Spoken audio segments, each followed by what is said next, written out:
Ladies and gentlemen, boys and girls. Oh, let me go to move my camera back over here. No need to fear. Your favorite neighborhood light skin is here. And in today's video, we are reacting to white woman is accusing Lil Uzi of doing bad things to her. I'm not sure what they mean by bad things. I'm hoping it's nothing too crazy. But you know, being a black man, you know, my parents always warned me never to play in that snow, cause you'll get frostbite. So hopefully Uzi did not catch frostbite. You know, good rapper. You know, so I remember I was bumping Uzi heavy back when he dropped the Love Is Rage, Love Is Rage 2, Eternal Take. You know, I'm not really too big of a Uzi listener nowadays, but there was once upon a time I was a big Uzi guy. So man, I'm hoping these ain't crazy allegations put on, bro. But you know what I'm saying. With that being said, let's just go and get to the video. Let's find out.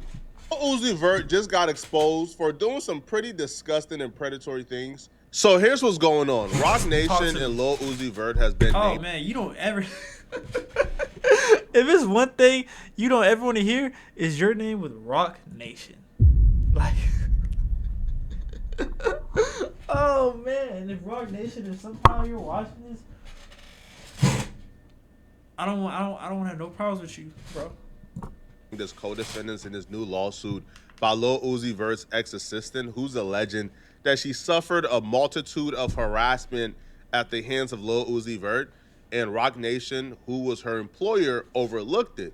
Lil Uzi Vert is signed to Rock Nation management team, and Rock Nation is who hired her to be Lil Uzi Vert's assistant. Right. Just like we've seen with the Megan Thee Stallion lawsuit, which Megan Thee Stallion ex-assistant sued Rock Nation and Megan Thee Stallion for, I believe, like workplace discrimination, harassment, like labor issues. And, you know, she said she suffered this at the hands of Megan Thee Stallion. However, her employer is Rock Nation. So they got to be sued as well for creating a hostile work environment, right, or creating an environment where them being abused was tolerable. Now, in the case of Lil Uzi Vert, the assistant would claim that almost immediately from being hired to be Lil Uzi Vert's assistant, the sexual harassment started. It became pretty evident and very clear very quickly, based on Lil Uzi Vert's and Rock Nation reaction to this lawsuit, that this lawsuit isn't some frivolous, cloud-chasing lawsuit with no merit. No, this lawsuit is pretty credible and is pretty damning. So Uzi met this chick randomly shopping at Balenciaga in LA. He really liked her customer service, I guess, and decided he wanted to make her his personal assistant, so she signed on board. And then ultimately, it got to a point where I think Uzi was... He liked her customer service. Customer service. Right. Rock Nation. So the chick took a meeting with Desiree Perez for a salary expectation, and Desiree Perez and her agreed upon her getting paid $100,000 and a relocation fee for $5,000 to move from LA to New York. And apparently, once she got the $100,000 payday, Uzi didn't waste any time getting right to it. According to her, on the same date that she signed the $100,000 salary contract, I guess, Uzi texted her and asked her to stay the night with him at his hotel room. Despite her... Uzi, you should know better. What Dr. Umar say? Don't play in that milk. Don't play in the snow or you will get frostbite. You just met this woman. You know, so I feel like if anything is expected for them to have, you know, good customer service skills, as you want to say. Right? So, bro... sounds like he mistaken her being nice to him for her wanting to hit on, bro. It sounds like what I'm hearing. Stating that she did not feel comfortable with Lil Uzi Vert's request, he continued to pester her, sending her dozens of messages in an effort to convince her to sleep in his hotel room. Man, listen, bro, y'all can call me what y'all want to call me, bro. I ain't here to pretend with nobody, bro. Straight up, man. Man, that's exactly what an nigga would do, man. Man, cut it. Man, yo, y'all can sit here and y'all can play the internet games and y'all can play the respectability politics and y'all can play the No, Flacco, how do you know he really did? Man, cut it out, bro. Man, you know this what niggas do, man. You know this what niggas do, man. You seen a little bad chick at Balenciaga's and you really liked her customer service so much. That's what I'm saying. Like, come on, bro. Like, let's be real. Let's be real. You liked her customer service that much? No, he thought she was bad. So him trying to throw the job offer was really on something like, yo, like, you know what I'm saying? Like, yeah, come handle this and that, but you know what I'm saying? I'm trying to get right. Come on, bro. Wanted to make her your assistant. Cut it out, man. Cut it out, man.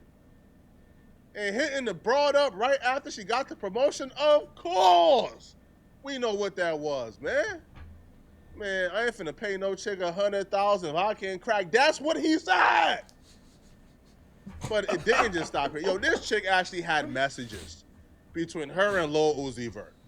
And what I would say, man, is when it comes to Igga, when it comes to the culture or urban culture, this is probably acceptable and normal. When it comes to anybody else, you like the closest thing to Harvey Weinstein, man. This is like Harvey Weinstein activities what the message say? These niggas get a couple $1 million and forget the hue of their skin tone. Uzi was moving like his last name was Shorts, and he was one of God's chosen people, man. Because Uzi, he attempted to violate the white man's daughter, bro. And I'll be real, how this play out, she probably knew from day one, oh, I got him. I'm going to file this lawsuit someday, bro. Man, let them fire me, man. I got it all. Because if you look at the other messages that Uzi was sending her, bro, it's like, man. So Uzi sent her, I sent you something on Vantage. Mind you, this is his employee. Come rub me down before you leave. I'm by myself right now. Send me something. Let me see that booty. Yo, you know what Rick Ross taught all of us? God. Oh, man.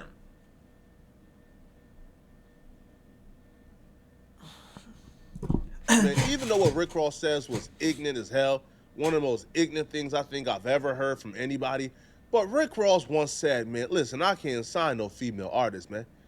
And they said, why, Ross? Why won't you sign a talented woman and invest in her? Ross said, listen, man, all right, listen up, bro. All right, so I'm supposed to sign a chick, get her body done, pay for her hair, her makeup, her nails, make her the baddest bitch on earth, make her so desirable, man, that other men want to be with her. But I'm the only man on earth who can't sleep with her, or else I get charged. That's real.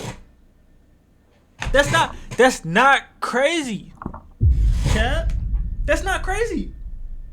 He's not crazy to feel like that. He said I'm supposed to just turn her up. I'm supposed to buy the cake, bake the cake, do everything, but I can't get a slice?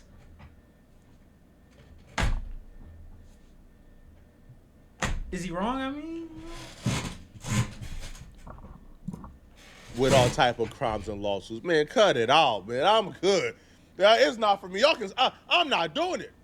Now that was ignorant for Rick Ross to say, but you kind of want to be a Rick Ross before you are a Lil Uzi Vert, because what Lil Uzi Vert told us, because Rick Ross still got no lawsuit going on right now.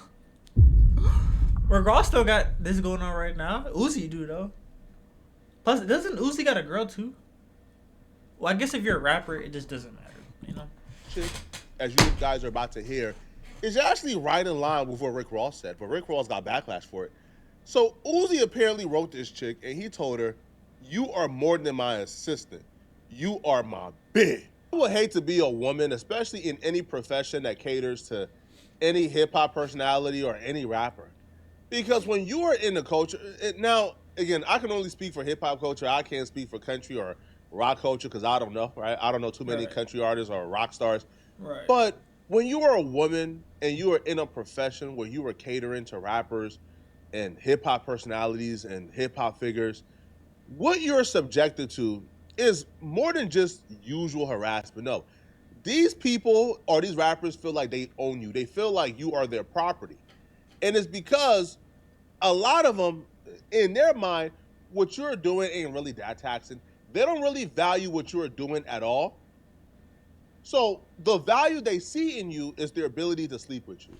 So Right. Like essentially, like he said, like it's viewed as you're my woman or be where he said, because it's like they everything that they have assistants do for them is really stuff just that like back in the days people would be like, oh, my girlfriend or my wife will do that for me. You know what I mean? So essentially, you're his girlfriend without the title of assistant. You know what I mean? He wants you to book his flights, set this up, but also let me hit on the side. You know what I'm saying?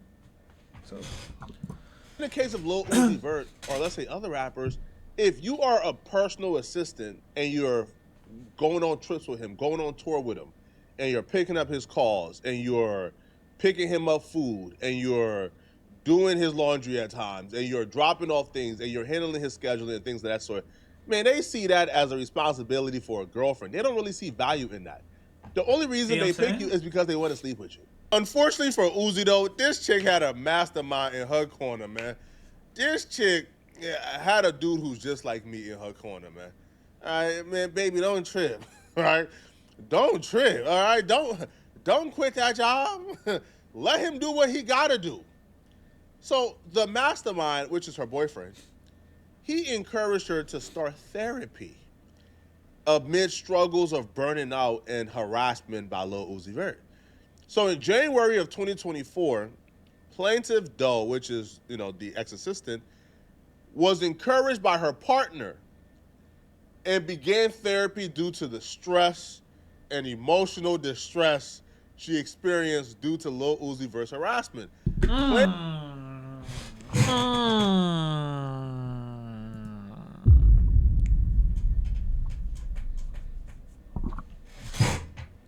Bro was definitely smart. Plaintiff Doe began going to therapy on a regular basis. Oh my God. Bruh, this lawsuit is one of the closest things I think I've ever seen to a certainty, man. You gonna get some paper out of it. Lawsuit this ironclad? Nah, bro, you can't get your way out of this, bro. She even started therapy and documented the therapy journey because of the harassment. And trust and believe, she did this on purpose, by the way. Oh, very much. In February of 2020. Very much so. Yeah, obviously she knew what she was doing. What? What? She finna run up a bag on bro. Like, what are we talking about? For the company debit cards provided to make purchases for defendant Woods ran dry. Plaintiff was directed to pay out of pocket for food, clothes, and alcohol for Lil Uzi Vert and his entourage. When plaintiff contacted Lil Uzi Vert's manager with requests for reimbursement for her business expenses or standard per diem, she was told she was only entitled to her salary. To this day, they have failed to fully reimburse her for her business expenses. To me, this has to be like an ego thing. I can't possibly think or come to the conclusion Uzi Vert was just so horny that he must smash his assistant. Like, you're Uzi Vert, bro. You could literally cheat on your living girlfriend who you have by going on Instagram and just, hey, who want to F me? You will have a million girls trying to F you the same night. So which is crazy because if we being honest, no homo, but bro, Uzi is chopped cheese, bro. Like, no homo though, no homo. But like, realistically speaking, Uzi was just a normal guy, right? He's not having his way with women like that, bro. So just a horny thing. It has to be some type of ego tripping power dynamic he has in his head going on. Because even when you see the next messages where he's verbally abusing her, he brings up like the race dynamic a lot, which points to me out. Okay, he gets off on berating this chick. Like, he gets off on this chick serving him. He has some type of weird race fetish going on in his head. Man, Uzi on timing, man. Uzi tells this white girl, stop being so effing soft. This is me to you. No black rapper will be able to tell a white girl stop being soft. Well, today I am. Stop being soft. I don't care if you mad, sad, cry, whatever. You a girl, you supposed to. And when the assistant apologized for the oversight, Lil Uzi Vert responded, you are more than my assistant. You are my bitch. which was a recurring theme apparently.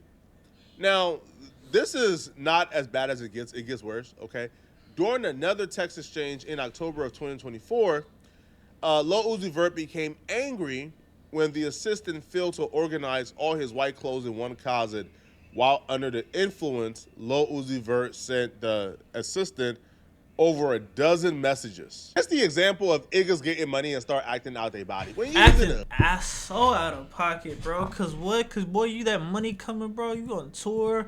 You got all these followers. All these people love you, adore you, bro. You be feeling like on top of the world, which makes sense as to like Antonio Brown and Uzi. I'm not gonna disrespect them and say they're the exact same, but they're definitely cut from the same cloth, though, bro. Like for sure, 100%. hood of North Philadelphia. You wasn't organizing all your white clothes in one closet. You get some paper. Now you're trying to act outside of your body. Like that wasn't like a principal thing for you, bro. Like that wasn't an important thing for you, bro. Y'all get money and just start doing anything, bro. Honestly, after reading this back again, these messages are not worse than the last one. But it does kind of show like how unstable and erratic Lil Uzi Vert is and how working for him might be hell. So Lil Uzi Vert like tells her or confesses that he's currently on drugs. He says, "You're not even on drugs like I am. I don't understand your mental over being successful. You are basically saying F what he say, like I'm just a pushover. All this because she didn't, I guess, organize his clothes like correctly. But I'm not upset. Life only gets better. I'm not trying to be in a bad mood. Everybody counts me out. Like I'm really not a star. I feel that ish. But I have somebody doing it today. Just a little upset, honestly, in regards to the clothes." When Plaintiff Doe responded to Lil Uzi Vert's messages and asked where they go from here, he responded, "I'm just mad. It's cool." Defendant Lil Uzi Vert, sexual and verbal harassment of Plaintiff Doe continued throughout the year. Our next complaint is pretty consistent with other lawsuits I've been seeing from other personal assistants of celebrities. Apparently, like overtime is not a thing because in a lawsuit, she would say, yo, there were days that she was working like 39 hours straight, but she never received overtime compensation. Like they gave her a salary, and that salary was $100,000 a year. However, you know, when like she was often working 12-hour days, 18-hour days, 39 hours straight, she wasn't receiving any type of extra compensation, and she feels like that was not fair. This is the exact same complaint that we see Megan Thee Stallion personal assistant has. They both were, I guess, working for Rock Nation. So maybe it's just a Rock Nation thing, but I don't know, right? Is a personal assistant supposed to be on call 24/7? Do they not have a life as well? If that's the case, I don't think $100,000 is worth it. I don't think $100,000 is Yeah, worth literally. especially in New York, bro. 100,000 in New York, bro. That's basically like 25,000, bro. Cause like you got tax, bro. You got parking. You got this. You got that, bro. Like 100,000 in New York is nothing. You're basically homeless for $100,000 in New York. Being somebody's servant 24 hours a day. I'm good, bro. Right? If I had to make my $42,000 a year and do that and still have my freedom, I would do that, bro. I can't be on a backing call for someone 24 hours a day with no personal life for $100,000 a year. Not happening. She broke down how the labor code, I guess, codifies the right to overtime compensation in 1.5 times the regular hourly rate of pay for hours worked in an excess of 8 hours a day or 40 hours in a week for the first 8 hours worked, blah, blah, blah, blah. So during a relevant time period, apparently she's claiming that she worked in excess of 8 hours in a day, excess of 12 hours in a day, in excess of 40 hours in a week, for which she claims should have been compensated at an overtime rate. Apparently they didn't do so, okay? But where do we see this lawsuit going? Well, lucky for you, we got the answers. It's not going nowhere, okay? The bag was dropped, okay? The defendant, the assistant, was given a bag, and she dropped the lawsuit, okay? They came to a settlement, all right? How much I think that settlement was for her to drop it? For her to drop it, I'm gonna say 400,000. Now, what that settlement is, how much it is, I don't know. But they came to a settlement, and the lawsuit was dropped. Because, she had them right, left, and center. It wasn't even a discussion at this point, bruh. It was not even a discussion. Like what's there to discuss? She got the messages, she got the proof, she got everything you need. Cut. Everything. But Yeah. Rock Nation, drop that bag, man. All right, y'all let me know in the Put comment that section. T What on do you there. guys think about? Yeah, y'all let me know too in the comment section, man. With that being said, we're gonna go ahead and get up out of here, man. Let's get it, let it go.